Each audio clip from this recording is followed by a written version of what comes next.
तो चलिए हम लोग स्टार्ट करते हैं। बिहार दरोगा का ये प्रश्न है और 2001 का है, जो 2 दिसंबर 2001 में एग्ज़ाम हुई थी, उसका प्रश्न है।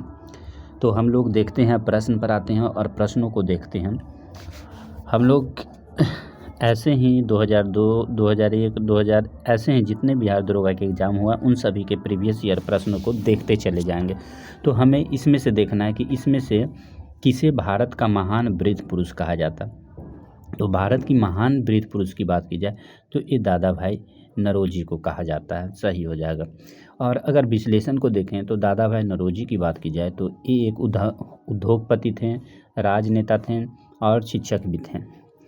इन्हें महान वृद्ध पुरुष कहा जाता है। 1851 इसमें गुजराती भाषा में राष्ट्र गुफ्तार नाम की पुस्तक लिखी, जो एक साप्ताहिक पत्रिका थी, और उनकी प्रसिद्ध पुस्तक थी poverty and British rule in India. ये हो गई दादा भाई नौरोजी के बारे में।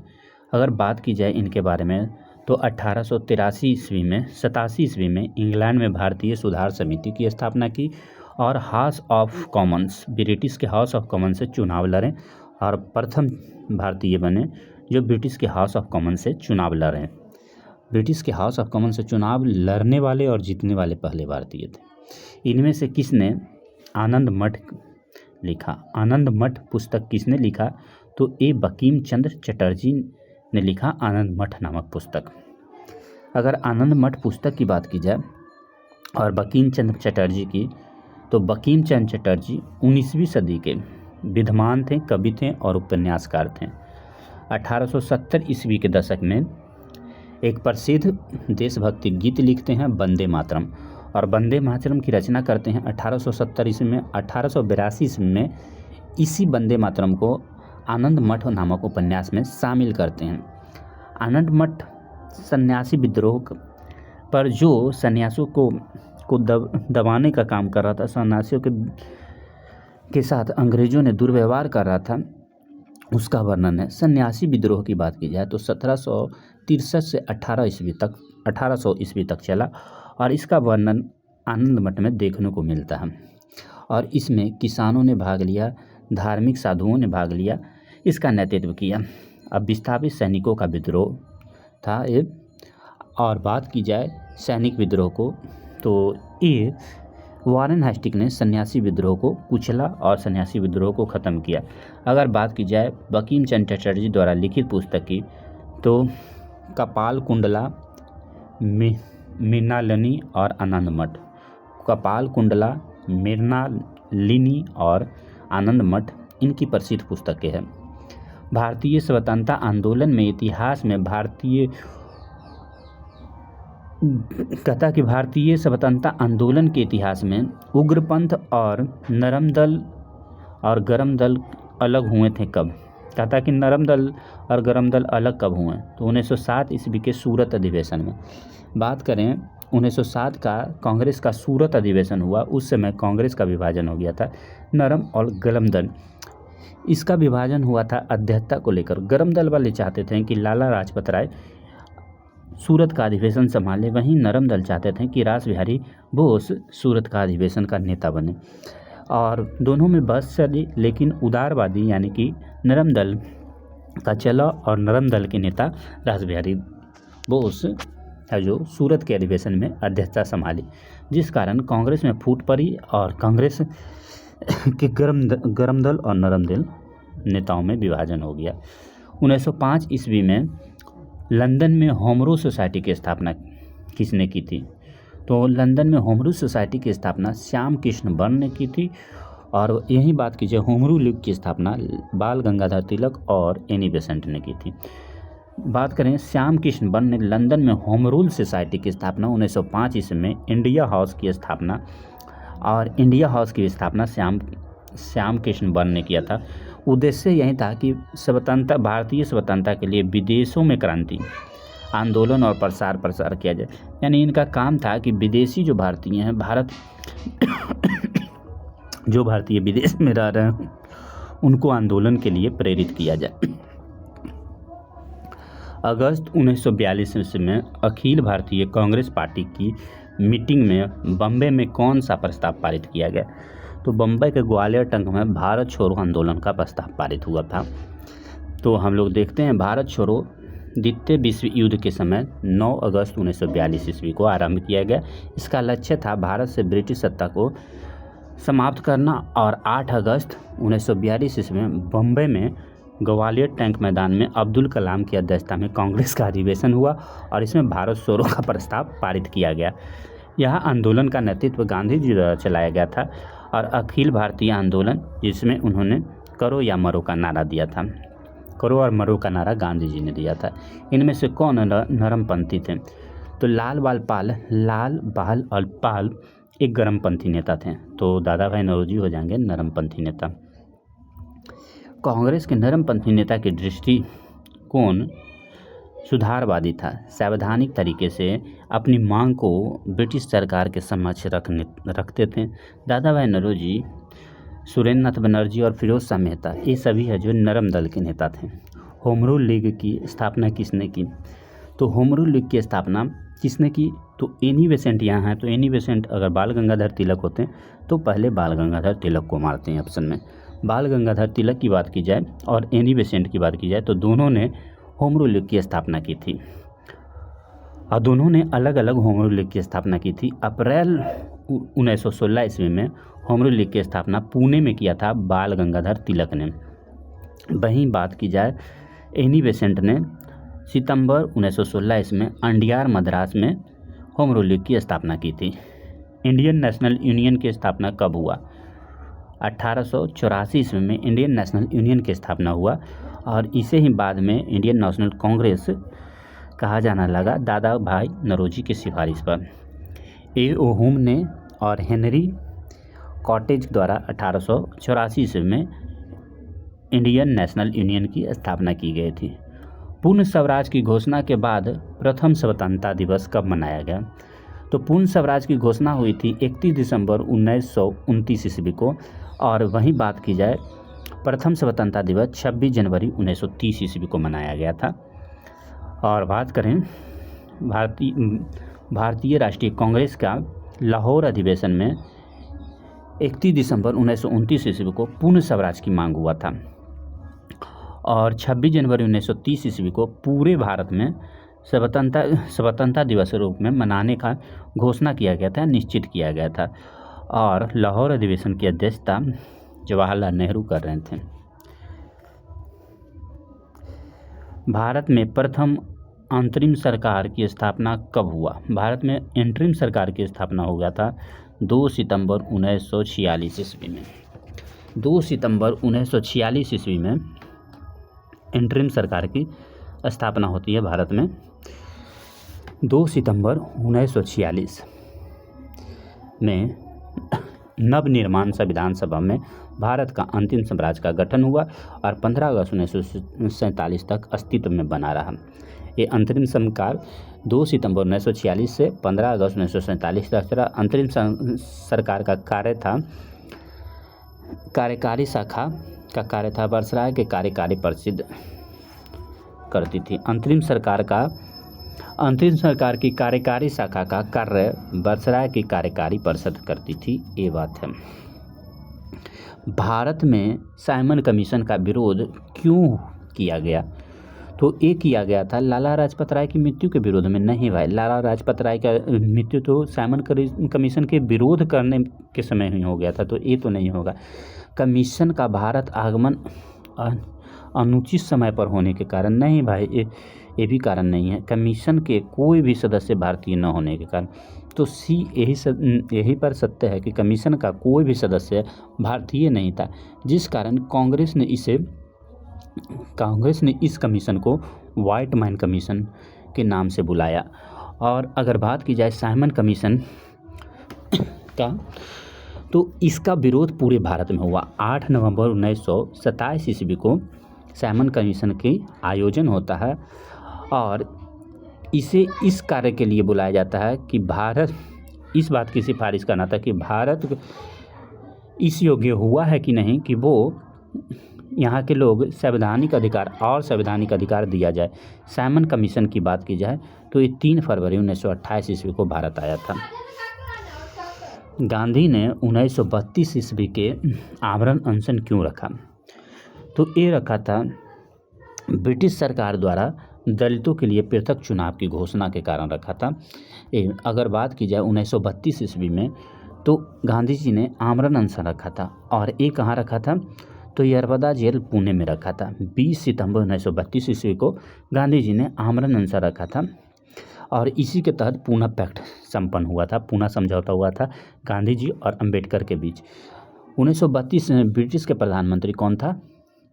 रैमजे मैकडोनाल्ड था, और इसने कम्युनल अवार्ड यानी कि संप्रदाय पंचायत के माध्यम से मुसलमानों के लिए अलग चुनाव, ईसाइयों के लिए भी अलग चुनाव, सिखों के लिए भी, आंग्ल भारतीयों के लिए, और पारसी दलित, और यहाँ दलितों के लिए भी, और महिलाओं के लिए प्रांतीय विधानसभा में पृथक निर्वाचन प्रणाली लागू करने की घोषणा किया था।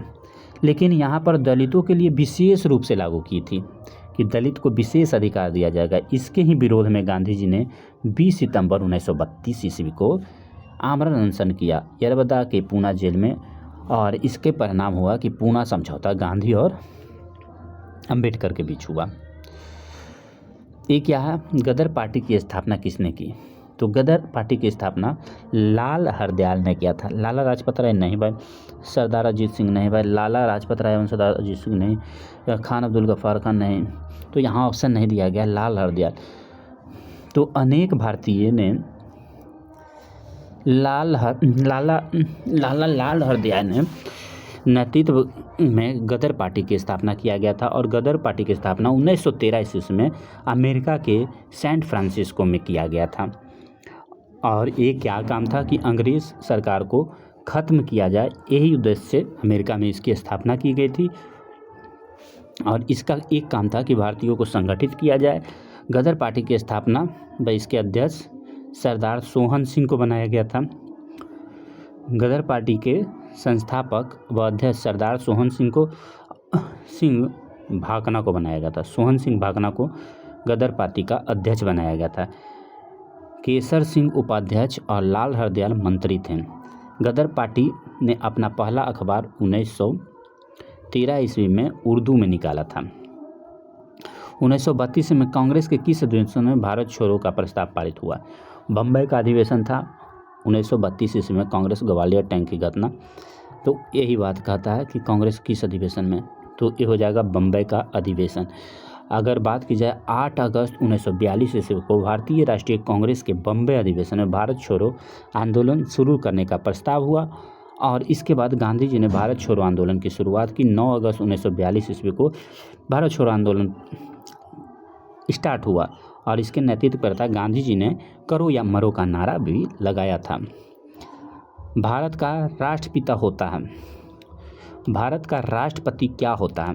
भारत का वास्तविक शासक नहीं, राज्य का संवैधानिक अधिकारी ये तो होता है, राज्य और सरकार का अध्यक्ष नहीं, बहुमत दल का नेता ये प्रधानमंत्री होता है, और भारत का वास्तविक शासक भी प्रधानमंत्री होता है। तो सही ऑप्शन होगा बी, राज्य का संवैधानिक अध्यक्ष होता है।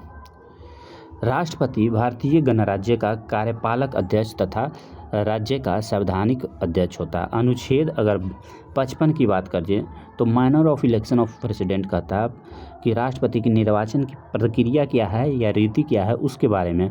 44 कहता है इलेक्शन ऑफ प्रेसिडेंट, 54 क्या कहता है इलेक्शन ऑफ प्रेसिडेंट, और इसमें कहता है कि राष्ट्रपति के चुनाव का वर्णन, और 61 कहता है कि राष्ट्रपति महाभियोग यानी इम्पीचमेंट कैसे लगाया जाए इसकी बात करता है।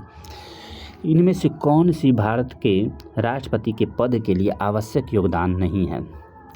राष्ट्रपति के पद के लिए क्या रहना चाहिए? भारत का नागरिक होना चाहिए, सही बात है। 35 वर्ष की आयु होना चाहिए, ये भी बात है। उन्हें लोकसभा के सदस्य निर्वाचित होने के लिए निर्वाचित सदस्य के योग्य हो, हाँ, और वह संसद के किसी सदन के सदस्य हों। ये जरूरी नहीं है कि संसद के किसी सदन के सदस्य हों, ये जरूरी नहीं होता है।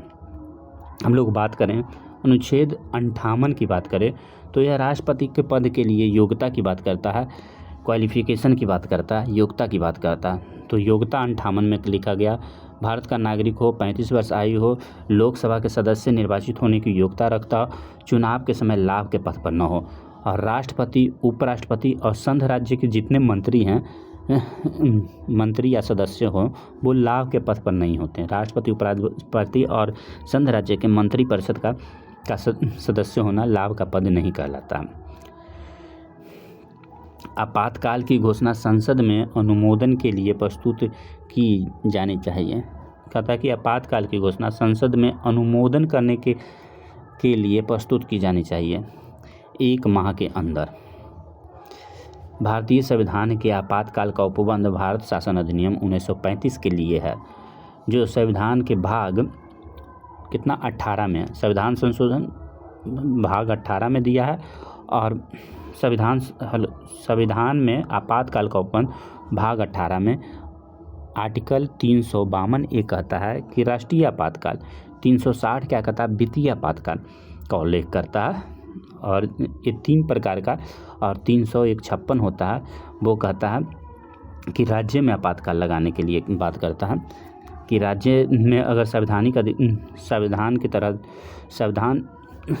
राज्य में अगर राज्य संविधान के नियमों से नहीं चल रहा तो उसमें राष्ट्रपति शासन लगेगा, वो 356 से लगेगा।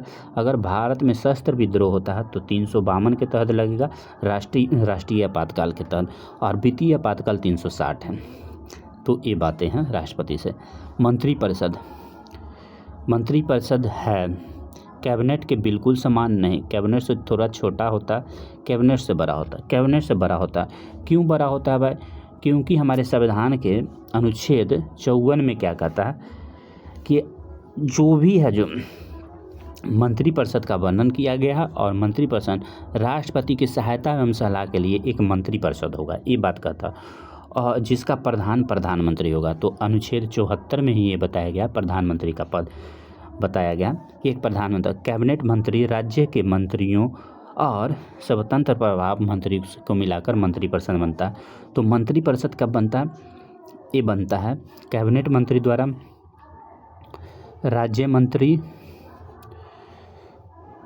स्वतंत्र प्रभाव के मंत्रियों को मिलाकर ही मंत्रिपरिषद बनता है। ये 3 चीज़ों को मिलाकर।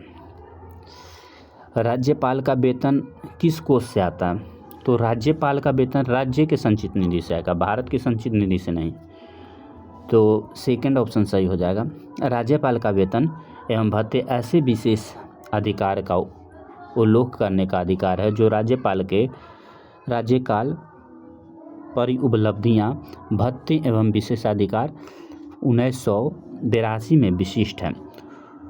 1987 के संशोधन द्वारा प्रावधान किया गया कि राज्यपाल की परिउपलब्धियां और भत्ते उनकी पदावधि के दौरान कम नहीं किए जाएंगे। अनुच्छेद 158 के 3 और 4 राज्यपाल के वेतन भत्ते राज्य के संचित निधि से दिए जाते हैं। राज्यपाल का वेतन 3.5 लाख रुपए है।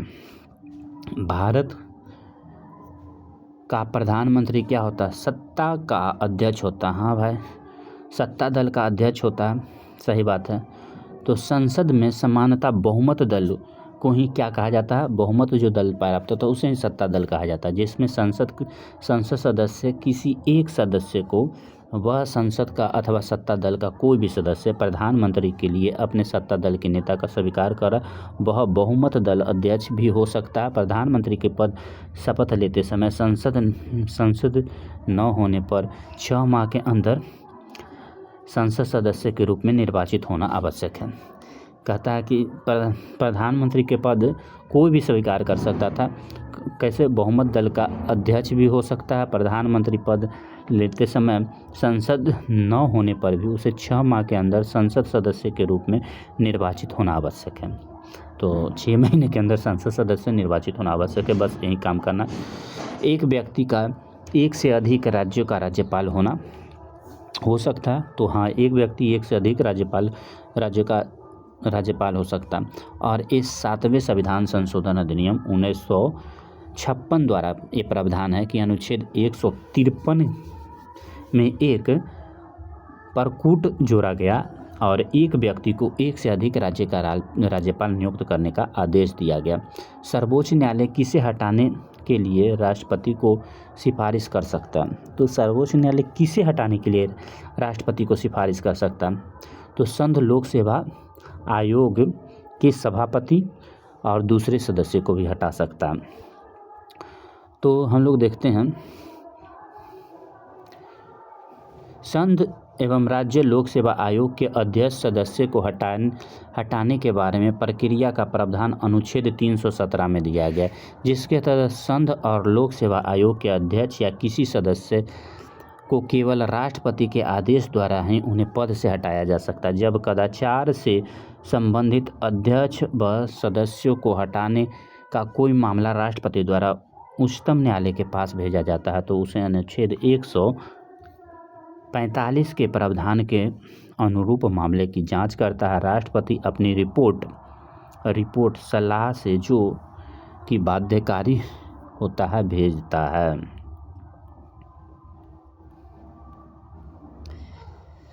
भारत में न्यायिक पुनरावलोकन की शक्ति का प्रक्रिया क्या है? जुडिशियल रिव्यू की शक्ति क्या कौन करता है? सर्वोच्च न्यायालय और उच्च न्यायालय। सर्वोच्च न्यायालय 32 के तहत आर्टिकल और उच्चतम न्यायालय क्या करता है? किस आर्टिकल के तहत? 100 कितना 126 के तहत करता है। ये है राज्यसभा में राज्यों को प्राप्त है समान प्रतिनिधित्व जनसंख्या के आधार पर प्रतिनिधित्व। राज्यसभा में राज्य को प्राप्त है समान जनसंख्या के आधार पर, जिसमें सबसे ज़्यादा जनसंख्या के आधार पर उत्तर प्रदेश में 31 सीट प्राप्त है। विभिन्न राज्यों एवं केंद्रशासित प्रदेश के राज्यसभा में सीटों का आवंटन संबंधित नियम संविधान के चौथी अनुसूची में वर्णित है। सीटों का आवंटन प्रत्येक राज्य की जनसंख्या के आधार पर किया जाता है। भारत का संविधान भारत को वर्णित करता है। राज्यों का संघ यूनियन ऑफ स्टेट वर्णन करता है। भारत का संविधान के भाग 1 से 4 में संघ और उसके राज्य क्षेत्र के बारे में वर्णन। अनुच्छेद 1 के अनुसार भारत राज्य का एक संघ है, ये वर्णन करता है।